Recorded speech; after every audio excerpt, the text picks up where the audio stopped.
ક્યારેય વિચાર્યું છે કે આપણું ભવિષ્ય કેવું હશે? ચાલો આજે એક એવી દુનિયામાં જઈએ જે આપણને વિચારવા પણ મજબૂર કરી દેશે. આપણી આ કહાણીનું નામ છે ઉત્તમે આપ્યા ઉત્તર. હવે સવાલ એ છે કે આ ઉત્તમ છે કોણ અને એણે કોને ઉત્તર આપ્યા? ચાલો જાણીએ. ચાલો એક દૃશ્યની કલ્પના કરીએ. એક મોટો હોલ, ચારે બાજુ પત્રકારો, કેમેરાની ફ્લેશલાઇટ, બસ ખીચોખીચ ભીડ છે. હવામાં જાણે એક અલગ જ ઉત્સાહ છે, એક રાહ જોવાઈ રહી છે. બધા જ કોઈ બહુ જ ખાસ મહેમાનની રાહ જોઈ રહ્યા છે. પણ સવાલ તો એ જ છે ને કે આખરે આ ખાસ મહેમાન છે કોણ? એવું તે વળી કોણ છે જેના માટે આખો હોલ, આખી દુનિયા આમ શ્વાસ રોકીને બેઠી છે? અને એ મહેમાન છે બીજું કોઈ નહીં પણ મિસ્ટર ઉત્તમ. અને અહીં જ કહાણીમાં એક મોટો ટ્વિસ્ટ છે. મિસ્ટર ઉત્તમ કોઈ માણસ નથી, એક યંત્રમાનવ છે. સાચું સાંભળ્યું, એક રોબોટ. તો બસ પ્રેસ કોન્ફરન્સ શરૂ થાય છે અને સૌથી પહેલો સવાલ એ જ આવે છે જે અત્યારે કદાચ આપણા બધાના મનમાં ચાલી રહ્યો છે કે ભાઈ આ રોબોટ બનાવવાનો વિચાર આવ્યો ક્યાંથી? સામે બેઠેલા પત્રકારોમાંથી એક ઊભા થઈને પૂછે છે, મિસ્ટર ઉત્તમ, યંત્રમાનવ બનાવવાનો વિચાર સૌથી પહેલા આવ્યો ક્યારે? આમ તો આ સવાલ સીધો સાદો લાગે છે, પણ એનો જવાબ આપણને ઇતિહાસના પાનાઓમાં લઈ જશે. ઉત્તમ બહુ શાંતિથી જવાબ આપે છે. એ કહે છે કે જુઓ, થાક્યા વગર કામ કરે એવા સેવકોની વાતો તો બહુ જૂની છે, પ્રાચીન કથાઓમાં પણ સાંભળવા મળે છે. પણ જે શબ્દ છે રોબોટ, એ કંઈ બહુ જૂનો નથી. છેક 1920માં કારેલ ચાપે નામના એક લેખકે એ શબ્દ પહેલીવાર વાપર્યો. અને બસ ત્યારથી જ વૈજ્ઞાનિકોએ આ કલ્પનાને હકીકતમાં બદલવા માટે મહેનત શરૂ કરી દીધી. અને આજે CNC જેવી એકદમ હાઈટેક સિસ્ટમથી મારા જેવા રોબોટ બને છે. ઉત્તમ હજી તો પોતાનો જવાબ પૂરો કરતો જ હતો ત્યાં જ અચાનક કંઈક એવું થયું જેની કોઈએ કલ્પના જ નહોતી કરી. અચાનક ધડામ આખા હોલની લાઇટો બંધ, એકદમ ગાઢ અંધારું. બધા જ સ્તબ્ધ થઈ ગયા.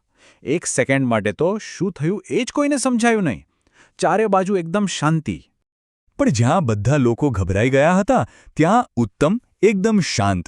એ ધીમેથી ઊભો થયો, સીધો સ્વિચબોર્ડ પાસે ગયો, ફટાફટ એને ખોલ્યું અને કોઈ એક્સપર્ટની જેમ જ વાયરિંગ ઠીક કરી નાખ્યું.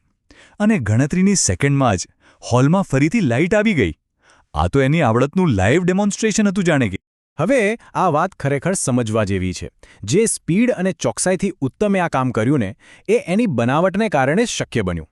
એને CNC સિસ્ટમથી બનાવવામાં આવ્યો છે, એટલે કે કમ્પ્યુટરાઇઝ્ડ ન્યુમેરિકલ કંટ્રોલ. આ એવી ટેકનોલોજી છે જેનો ઉપયોગ એકદમ ઝીણામાં ઝીણી અને ચોક્કસ મશીનો બનાવવા માટે થાય છે, જ્યાં વાળ જેટલી ભૂલને પણ જગ્યા નથી હોતી.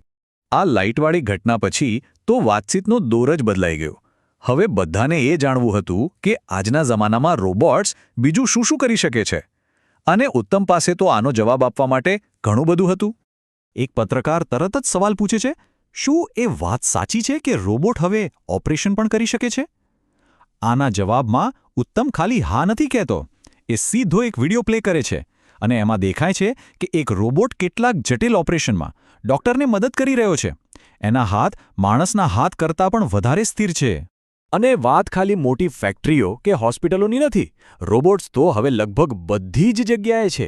વિચારો તો ખરા, કપડાં અને શૂઝ બનાવવાથી લઈને મોટી કાર બનાવવા સુધી, લેબમાં સેમ્પલ ટેસ્ટ કરવાથી લઈને ડ્રાઈવર વગરની ગાડીઓ ચલાવવા સુધી, રોબોટ્સ હવે આપણા જીવનનો એક મોટો હિસ્સો બની ગયા છે. પોતાની વાતને વધુ સારી રીતે સમજાવવા માટે ઉત્તમ સ્ટેજ પર જ એક મસ્ત કોફી બનાવે છે. એ દૂધને એકદમ પરફેક્ટ તાપમાન પર ગરમ કરે છે, એમાં બરાબર માપસર કોફી અને ખાંડ નાખે છે અને પછી એકદમ સરસ ફીણવાળી કોફી સર્વ કરે છે. ભલે આ કામ નાનું લાગે, પણ એની ચોકસાઈ કેટલી ગજબની છે એનો આ એક એકદમ સરસ પુરાવો છે. ઉત્તમની આ બધી અદ્ભુત ક્ષમતાઓ જોયા પછી હવે ચર્ચા ભવિષ્ય તરફ વળે છે. સ્વાભાવિક છે કે હવે આગળ શું? રોબોટિક્સનું ભવિષ્ય કેવું હશે? શું આપણે એના માટે તૈયાર છીએ? ઉત્તમ સમજાવે છે કે આવનારા સમયમાં રોબોટ્સ આર્ટિફિશિયલ ઇન્ટેલિજન્સ એટલે કે AIથી ચાલશે. આનો સીધો મતલબ એ છે કે રોબોટ્સ ખાલી આપેલા કમાન્ડ પર જ કામ નહીં કરે, પણ એ પોતાની જાતે વિચારી શકશે, પોતાના અનુભવોમાંથી શીખી શકશે અને સમય જતાં વધારે ને વધારે સ્માર્ટ બનતા જશે. અને અહીંથી જ એક બહુ જ મોટો સવાલ ઊભો થાય છે. ઉત્તમનું તો એવું માનવું છે કે એ દિવસ હવે દૂર નથી જ્યારે રોબોટ્સ સ્કૂલોમાં ભણાવતા પણ જોવા મળશે. જરા વિચારો તો કે ગણિતનો પિરિયડ લેવા માટે ક્લાસમાં કોઈ માણસ નહીં પણ એક રોબોટ આવે.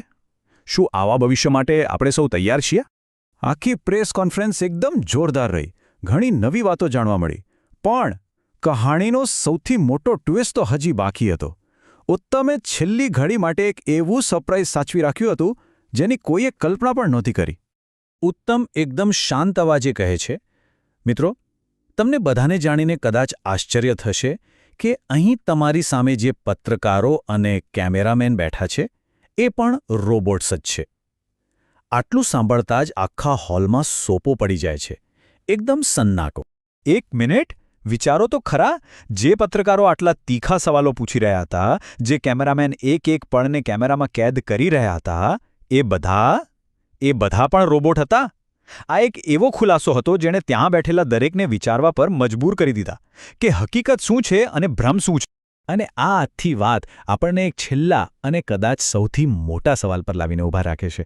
જેમ જેમ ટેકનોલોજી આટલી આગળ વધતી જશે, શું સાચે જેવો દિવસ આવશે જ્યારે આપણે માણસ અને મશીન વચ્ચેનો ફરક જ ભૂલી જઈશું? આ સવાલનો જવાબ કદાચ આપણને સમય જ આપશે. વિચારવા જેવી વાત છે, ખરું ને?